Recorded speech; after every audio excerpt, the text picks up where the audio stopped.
S vianočnými akadémiami a predstaveniami sa v čase pred najočakávanejšími sviatkami v roku roztrhlo v Rece. Jedno výnimočné vystúpenie pripravili aj 3 špeciálne zariadenia v meste.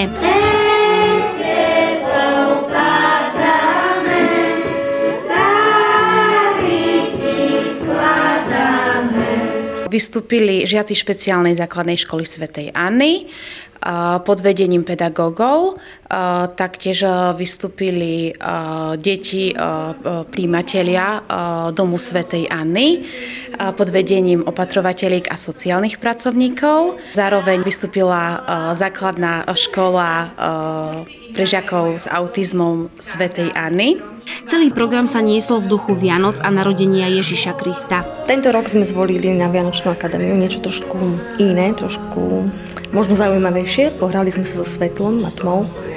Zrobili sme tieňové divadlo, kde sme prakticky sprostredkovali tú takú časť z Biblie od stvorenia sveta až po narodenie Ježiša. Vianočné pásmo sme poctivo so žiakmi pripravovali v mesiaci november, aby sme toho 11.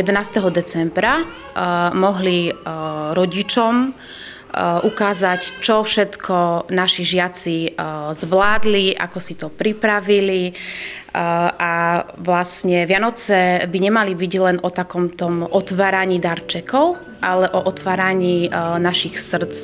A v podstate chceli sme ukázať, čo všetko naši žiaci zvládnu. V kultúrnom dome sa tak v čase predvianočnom predviedlo 27 klientov a viac ako 30 žiakov s handicapom.